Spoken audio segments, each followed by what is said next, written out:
Bookcase and Coffee presents Buzzing About Romance, a quick shot of romance. Hey everyone, welcome back to Buzzing About Romance. This is a quick shot of romance. You've got me, Becky, and joining me for this episode is Carolina. Hi Carolina, how you doing? Good. Hello, Becky. So on this quick shot of romance, we are reviewing book 2 in the Wild Love series. And Carolina's with me. You can find her as Curl Up with Books on Instagram. I kind of strong-armed Carolina into reading this book with me. Which wasn't hard. No, I know, but I fell down this Saman rabbit hole and I'm desperate to get back, but between work and arcs, it's going to be a minute. But anyway, I digress. Carolina, would you read the synopsis from Goodreads for us? Will do. A rare moment of weakness, a burning desire impossible to deny, forbidden words I should have never spoken. 7 years ago, I confessed my darkest secret to my brother's girlfriend. When she broke up with him and walked out of our lives, she took my secret with her. But with my band set to go on tour around the world, I have a problem. I need a nanny for my autistic daughter. And unfortunately, Viola Starr, my brother's ex, is the perfect fit. Now there's no escaping her or our past, especially when my brother seems determined to win her back. 5 months and she'll be out of our lives again. 5 months of ignoring lingering, heated glances. The fire she draws out of me, the way she loves my daughter. 5 months and my world is about to come crashing down around me. So this was originally published as a duet. So she's reformatted it and put it back into one book, but originally it was Love to Hate Her and then Hate to Love Him. The original release date for book 1 was February 27th of 2020. Tropes are rock star romance, single dad, nanny trope, childhood friends, enemies to lover, brother's ex, so a little bit of a taboo, slow burn, and a grumpy sunshine. Steam level is about a 3.5 because it is a slow burn. Had it not been a slow burn, it'd have been a 4. The angst, there is a bit of angst in this book. I would say it's probably about a level 4 in the angst. Solid 4. Trigger and content warnings we should be aware of. There is death of a parent, cheating, and past drug use. Not on page and not the main characters. So one of the things that came up with this series, somebody said, oh, I didn't want to read that because there's cheating. It's a love triangle. It is, but it isn't. And we'll get into that. So just be warned of that series. This is Wild to Love #2, originally written as a duet, now a combined story. And again, note, not a love triangle or cheating in this story at all. I know several of our listeners are a little like, I don't do cheating. There's no cheating in this book.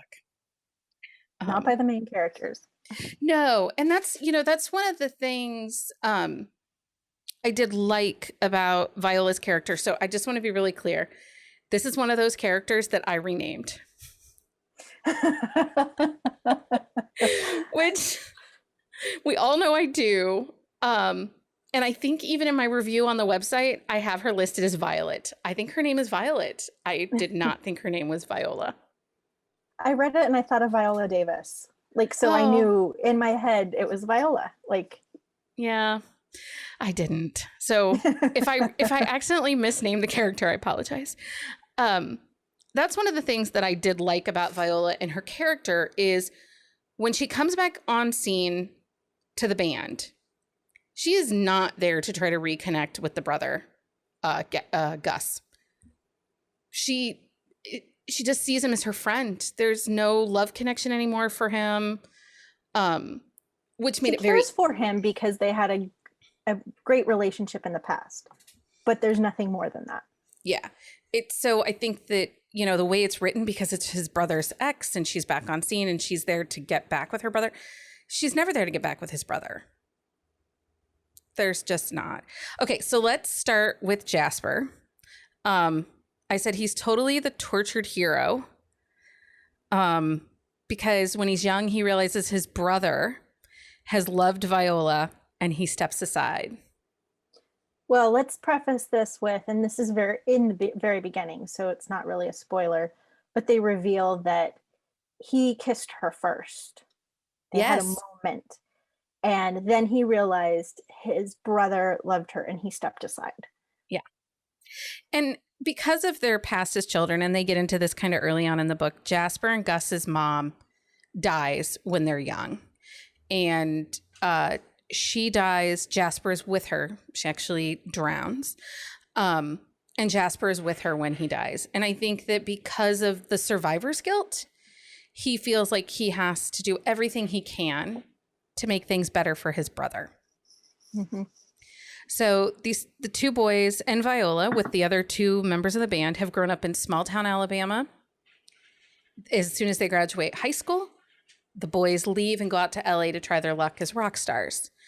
Viola, at that time, Viola and Gus are still together. She goes off to college at the University of Alabama.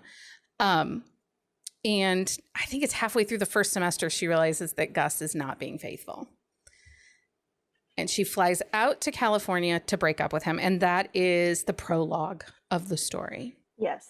And I like, it tells you a lot about the character from the beginning, that she has the strength to confront him in person. And the other bandmates try to protect her as she goes to find Gus at a concert, and they're like, no, we'll go get him. She's like, nope, I'm going. Yeah. I know. Just fortitude, strength, Absolutely. backbone of steel, which comes in super handy in the rest of the story. Yes, and that character trait is throughout the book. Yeah. And you see that. And so at the end of the prologue, we get this little snippet. As she's leaving, Jasper has followed her outside. And he says to her, I've always loved you. And our first album is for you. Like, all of those songs are for you. I wrote about you. Yeah. And she doesn't quite know what to do with this information. She goes home. But in all of the years, so it's 7 years later when the book starts with chapter 1, she's only ever listened to that first album. She has not listened to their next 3 albums. Yeah. Because she is still caught up in the fact that he wrote that about her. And also to put some separation between that time in her life to allow herself to move on. Yeah. And she even talks about how she's memorized all the songs. Once she realized that those songs were written about her, she knows them by heart. Yeah. So the pretense of the story is Jasper is a single dad. The mother of his child has passed. And she's the one who has the drug issues. She was a groupie. They hooked up. The little girl is his, Adeline. And they handle that situation very well. Like, Gus at one point tries to talk badly about the mother, the little girl's mother, and Jasper shuts it down. He's like, we're not doing that. This is not how we're going to have this conversation ever, for his daughter. But the little girl is, she's on the autism spectrum. And so, but Jasper does not want to be away from her. So the band has to go on tour per their contract for a new album. And it's 5 months. It's a world tour. And he wants to take his daughter with him. Yeah, she's 3 years old, so fairly young. He's kept her out of the public eye. She's kept her very protected. And she has a very tight circle. So, you also learn, and I think this is one of the things you fall for Jasper out about pretty early on, is how much he's dedicated to his daughter. He's given her every possible advantage and support. I mean, he has the resources to do that, but he has spared no expense with therapists and, keeping her consistent. And so he's obviously worried about, she thrives with consistency and redundancy. So there is definite concern as they go out on tour where they're going to be jumping from hotels to tour buses, and he needs help with care and providing her structure. Yeah, it's really well done. You know, I have a neurodiverse child that just, you know, he's not on the spectrum or anything like that.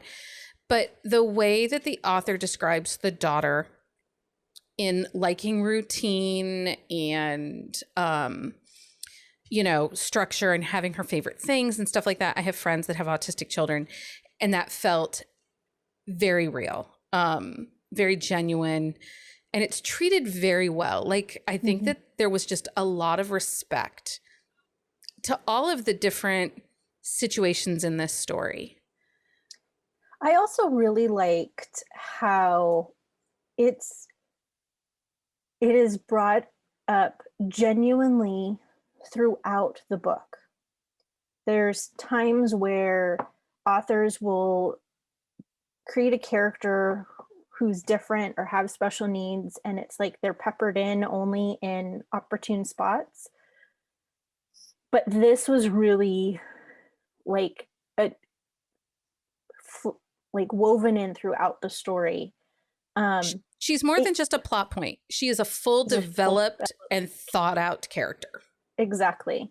And how we got more than just Viola taking care of her. Oh, I watched her this morning, and then here we have a scene later on with Jasper. No, it was, this is what we did. This is how I'm helping develop her. So you really got the sense of what day to day was with Addie, and you know what they're facing and how she's helping her grow and blossom. Well, and also the other band members, how protective they are. Now, these guys are high school buddies. They've been together for, so I think, you know, like 11 years since they've all met since high school. They all grew up in the same small town. And they all are so protective of Addie and interwoven into their life. So when I say a full developed character, I'm like, she is part of the story. She's part of the reason that there's the push and pull between Jasper and Viola. She's part of what's, you know, dragging your heart into them too. Because you see this great care, Jasper's just this really, as much as he's a jackass and a grump and mad at everybody, he is such a fantastic character. And part of, I think, why you fall in love with him even more is his interactions and his care he has for his daughter. Absolutely. His protectiveness, as well as just his love, unconditional love. Here he's hired a nanny. He could go out and party after the concerts. He, you know, doesn't have to come back to the hotel on time. He could go to the clubs and drink and do whatever, but he doesn't. He's there, and he gets, you know, he's there to have breakfast with her in the morning. And so let's talk about Viola's character a little bit, because she's a pretty phenomenal character in of her own. I was totally girl crushing on her. Yeah. And we do have a book besties episode coming up. She might need to be listed. So she is in a totally shitty place at the start of the book. Like, even in the prologue, here she is, a college student. She's struggling to make things go. And she's got to fly across the country to break up with her boyfriend because he's an asshole. Like, not cool. And then when you meet her 7 years later, her job has been cut due to budgets. Her teaching position, yes. Yeah, her teaching position. She is waitressing part-time at a friend's bar. And her mother just stole her money. Yeah, all of her savings that she's been holding on to, her mother stole. So she's living like in a terrible apartment, just at her ends, and this job opportunity comes for her. And she doesn't know who it is for at first. And Jasper doesn't know who the potential nanny is at first. It's not revealed until the very last minute. Yeah. Last minute, like on the plane, we're flying to Los Angeles. And this is who it's for. This is who it's for. But Vi is crazy fierce. I mean, I just don't know what other word to describe her. She's just fierce. Yes, it goes back to fierce and fortitude, and she has this internal strength that you just, based on kind of her life and how life has kicked her around, like, it's very admirable, because even when she starts and Jasper realizes who it is and his past connection and how much he's paying her, and then he realizes that she has all this Student loan debt and her mom stole her savings, he was like, pay off her debt. And she fights him on it. She's like, no, I will deal with that on my own. I'm not, like, you pay me for this job and nothing else. And they have a little fight about that, but she stands her ground and is very adamant about how she feels about that. Well, and she easily could have fallen to Gus's arms and weeped and been woe is me and flirted back with him and taken advantage of the situation, you know, because he did, the ex-brother, Jasper's brother, Gus, does flirt with her and does, and I don't want to spoil anything, but there is purpose to his flirting. He's trying to, you know, irritate his older brother. But she could have taken it and run with it, you know, and nobody would have blamed her because crap, her life was shitty back in Alabama. And she is so fiercely loyal and protective. And the other thing I noticed, especially with her interactions with the other members of the band and the manager, she loves Big. Yes, she does. Even at the moment of chaos, when things are falling apart between her and Jasper, and she is totally hurt, she has a hard time believing who hurt her. She just doesn't understand because her brain doesn't work like that. Nope. And if that's the case, she wants to hear it from them. Yeah. So there's a couple other characters. We talked a little bit about Gus, who is Jasper's brother. He is the backup guitarist and singer for the band. He is a character all on his own. His book is the next one in the series. His flirting and his just needling of his brother really just adds to the story. He's got this over the top, like, boisterous kind of personality that you're just like, oh, I got your number.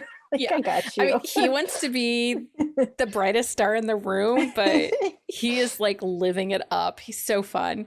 And then there's Henry, who is the bassist, and he's kind of a dark, shadowy character that we don't really get to know much about him. And then we meet Keith, who is the drummer, which is book 3 in the series. Henry's is book 4. And Keith, all we know about him is he really likes his Jack Daniels. Keith is book 4. Oh, right. Because, yes, Henry's we're off. book 5. Yeah. Because book 1 was their producer's story. But you can read this as a standalone. You didn't need to read book 1. Let's talk about her mom a little bit. She's a special person.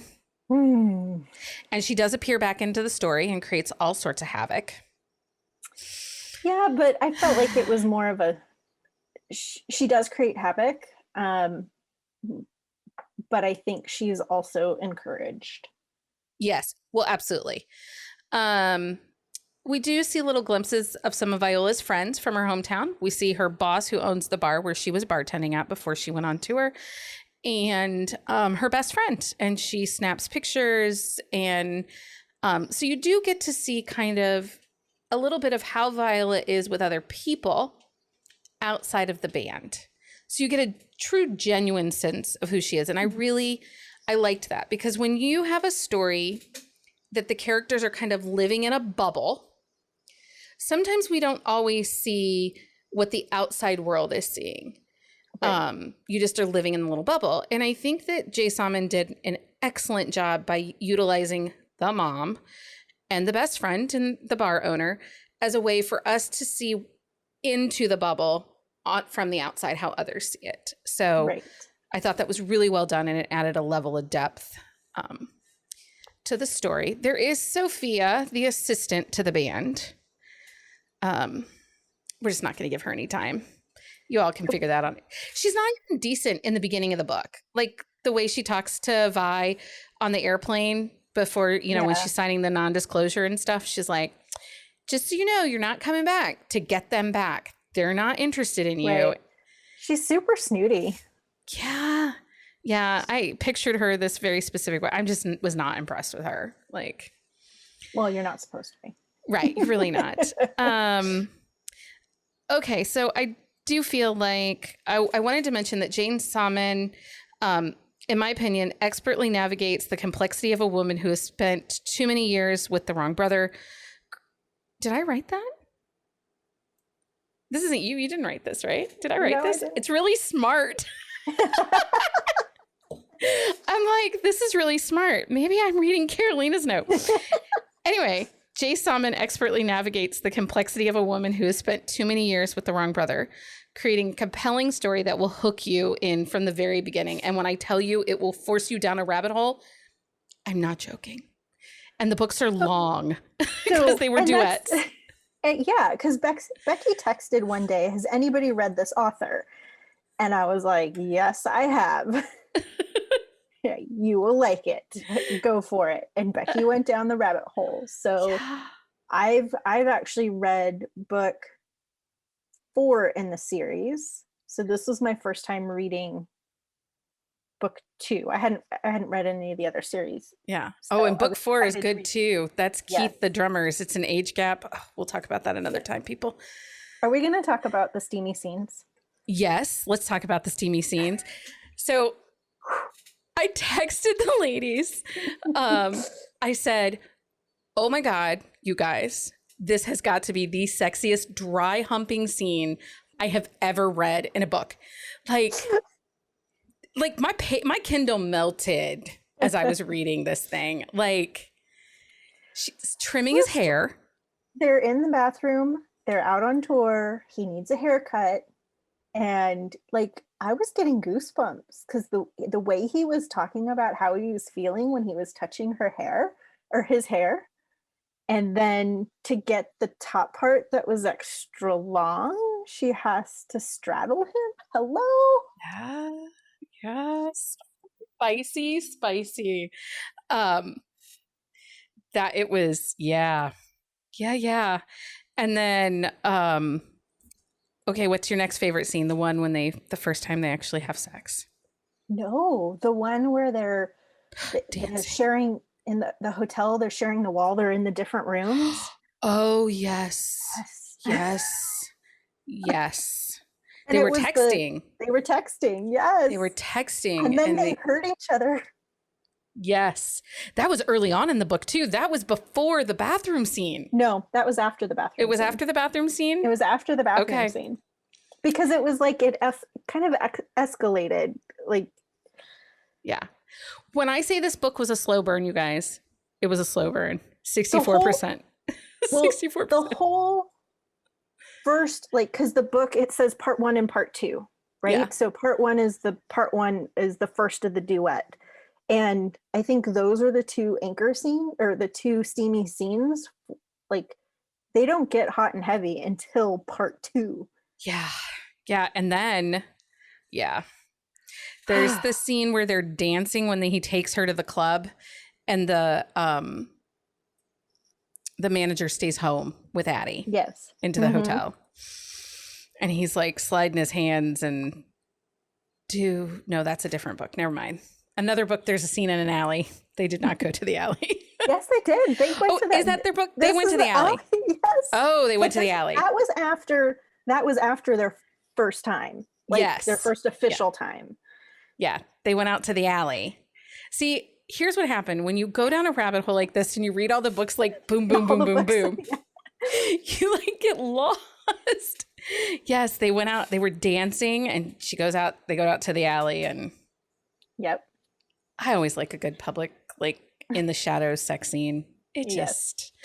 But that wasn't their first no time. That was not. Yes. No. And that was pretty hot too. So we're going to spoil this a little bit. So if you want to go forward a couple minutes, you should do that. Well, I guess we're going a little long, so I will not spoil it. We will not talk about it. We'll just get our questions done. Oh, goodness. Okay. Well, let's just say we really liked her fortitude. Her fortitude comes back at the end.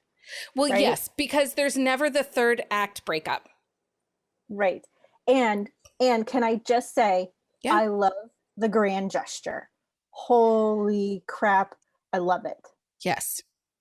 And it wasn't even necessarily needed because he believed her in the end, and that's all that matters. I mean, but I still loved it. He was fighting for her, and he was showing how he was fighting for her. And I loved, he was helping her get the redemption she needed. And I loved every minute of it. It was so good. So good. Okay, so Carolina, did you like this book? Okay, so I need to preface this with, when I started reading this book, I did not realize that it was a duet combined. Once I realized that, I was like all in. I was there. But at first I was like, I wasn't feeling like I was moving forward. Yeah. And then I realized, okay, then it's a duet. I understood the pacing at that point, and I was there. And like I said, I had a complete girl crush on Viola. Yeah, she's such a great character. I'm obsessed with this book. It's consumed me from beginning to end. I ended up completing the series in a weekend because I'm just that obsessed. So who would typically like this book? You've got to love an angsty book. If you don't love angst, this is not for you. You gotta love a slow burn that has great steamy tension. And also, if you're looking for a rock star romance where they're touring, like they're out on the road, you get that 100% because a majority of the book is them on the road. Yeah. And I do think that makes a difference into the setting and in the way they interact when it's on the road like that. Mm-hmm. I also think you have to be a fan of the damaged hero because that does add into the angst of the story. Would you recommend this book? Yes, I would recommend this book. I mean, with the caveats of what we all talked about, like of what you're looking for. But yes, I love Jay Saman's writing. I love her character development and how attentive everybody serves a purpose. Yeah. You don't really have, if you have a purpose of, if you're supposed to love them, if you're supposed to laugh at them, if you're supposed to hate them, every character has a purpose. Yeah. I keep telling everyone to read this, so you guys will be hearing more about this series, and I'm going into the next series of hers, so I'm a big fan now. Big fan. Anyway, Carolina, thank you for joining me for this quick shot of romance that ran a little long because I'm obsessed. Anyway. Thanks so much for having me back. Anytime. Happy reading, everyone. Until next time. Find us on Instagram at buzzingaboutromance or on Twitter at buzzingromance. If you like the podcast, please leave a review. If you'd like to support us directly, join the Bookcase and Coffee Patreon and receive exclusive content only available to Patreon members. Check out bookcaseandcoffee.com for our on-the-shelf show notes.